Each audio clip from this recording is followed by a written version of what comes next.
Alors, chers amis de la vie, de la nature, plein de temps d'espoir, de vrai espoir dans la vie, mais pas de faux espoir tant que nous n'avons pas pu nous grandir dans un grand nombre d'humains. Alors, comme je sais que vous qui m'écoutez, qui me voyez et qui communiquez, vous cherchez tous les moyens possibles pour devenir grand et pas participer à la décadence dans laquelle on est. Donc, c'est un besoin d'arriver à bien discerner les choses qui se passent, de voir le vrai du faux, de voir le bien du mal, et de savoir comprendre que, comme nous sommes tous arrivés dans cet état-là, dans ce cul-de-sac absolu de notre économie, de notre écologie, de notre moralité, dans les gouvernements et parmi les scientifiques, les universités, parmi ces sciences d'invention qui ne fabriquent que des choses qui sont malsaines, et ces gouvernements qui ont légiféré que des choses qui abolissent le bon état et le recyclage de la vie sur cette planète, de faire simplement une petite méditation en étant près de l'animal qui a été le plus près de la domestication, puisque une fois domestiqué et bien arrangé dans le milieu, le terroir où l'homme s'est investi, par une tribu, par un groupe d'humains qui ont donc pu commencer à faire des traditions, des religions, qui ont appris à connaître tout ce qui poussait, tous les climats qui étaient sur place, et donc tous les animaux domestiqués avec eux étaient au fait autour de la mama, et la mama, c'est la bella d'ici, c'est la vache, parce que autour d'elle s'est construit tous les rapports d'une ferme, et grâce à la vache, eh bien, nous avons commencé à avoir des prairies vertes, et du bon lait qui a pu devenir en alchimie du bon fromage, du bon beurre, parce que la vache étant si heureuse avec tout l'environnement vivant et toute la socialisation avec tous les autres animaux, et les volailles, les poules, bien sûr, faisaient partie de ça. Et puis les hirondelles qui revenaient dans leurs étables, dans leurs écuries, toutes les années, nous étions reliés avec le monde entier. C'était donc des moments superbes qui existaient quand il n'y avait pas encore toute cette nouvelle technologie d'aujourd'hui, qu'il n'y avait pas encore toutes ces pollutions que nous faisons, mais qui sont brillantes, parce que ça, c'est un discernement à avoir. Aujourd'hui, la décadence est tellement grande, mais on ne la voit pas, parce qu'on l'emploie, et elle est légiférée,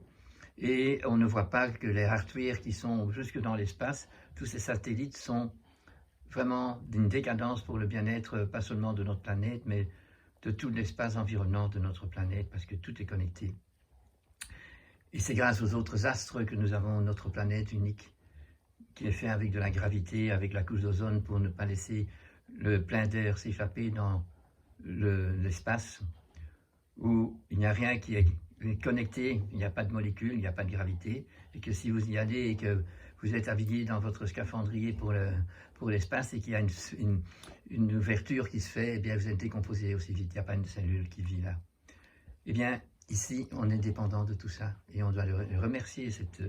planète, cet univers, ce cosmos, de nous permettre d'être ici, des êtres, des animaux, mais qui pourraient être intelligents, qui pourraient rester humbles et qui auraient donc pu continuer à travailler à la reconnaissance du monde, à une science de conscience qui fait que de mieux en mieux nous avançons et que de plus en plus nous recevons autour de nous, que si on a gardé cette liaison d'amour avec le terroir où nous étions, toujours des animaux de plus en plus performants, de plus en plus beaux, qui pouvaient pas exécuter, mais nous accompagner dans notre évolution d'être humain. Et voilà, nous avons tout cassé, nous avons abandonné ça, et ça, nous l'avons signé d'une façon absolument vraie dans les lois écrites qui sont faites après la Deuxième Guerre mondiale. Il y a de quoi méditer, mastiquer, mâchonner comme fait notre petit veau, notre petit Orion, dans toute confiance. Et comme la vache fait ici aussi. Elle a une panse avec un A, où tout ce qui rentre, eh bien, est déployé pour devenir dans ce microbiote et pour servir après à être l'animal de la ferme qui va faire le plus beau fumier et qui va mettre sur la terre, sur la prairie, un engrais qui enrichit si les poules sont là pour travailler ce crottin, enfin cette bouse, et appeler alors les animaux du ciel qui ne sont pas des domestiques pour venir achever la besogne. Il y a donc un recyclage constant quand on laisse la vache, la matriarche, mais pas quand on les isole dans des exploitations, qu'on isole les chevaux dans une exploitation et tous les autres animaux aussi, et que toute l'agriculture n'est plus faite avec du bon fumier, mais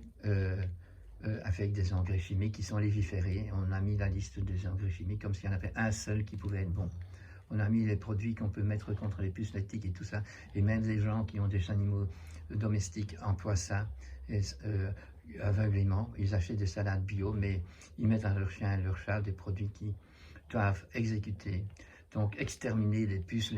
les poux, les parasites, et on oublie que si on a un peu d'intelligence, que tous ces animaux de ce niveau-là savent muter et deviennent résistants, tandis que celui qui s'empoisonne avec tous ces produits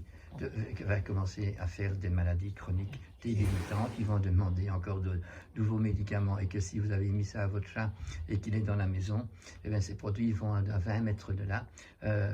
attaquer tous les parasites bien sûr, mais aussi contaminer l'enfant qui caresse le chien ou le chat. Et voilà que c'est donc le fait qu'il n'y a pas de discernement et qu'il n'y a pas d'amour pour la vie, parce que même les mouches, ce sont des amis. Chaque être créé sur Terre est là pour nous faire comprendre ce qui ne va pas ou ce qui va bien.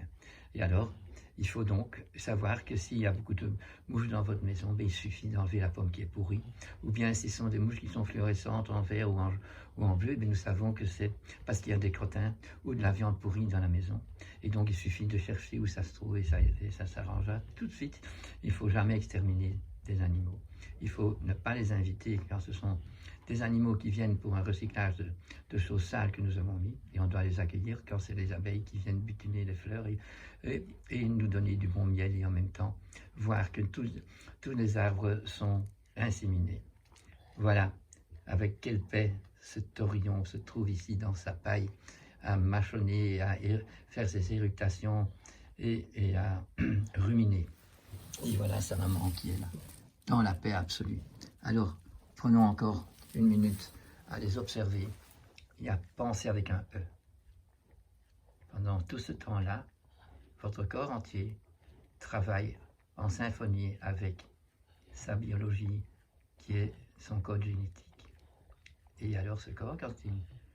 revient dans l'éveil, quand l'esprit est réveillé,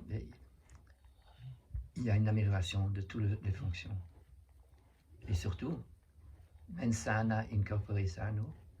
il faut avoir un esprit sain pour avoir un corps sain, et il faut nourrir et donner à ce corps toute l'évolution, l'épanouissement possible pour que l'esprit puisse s'y trouver heureux et créatif et associé et unifié avec la planète et tous les humains qui sont dessus.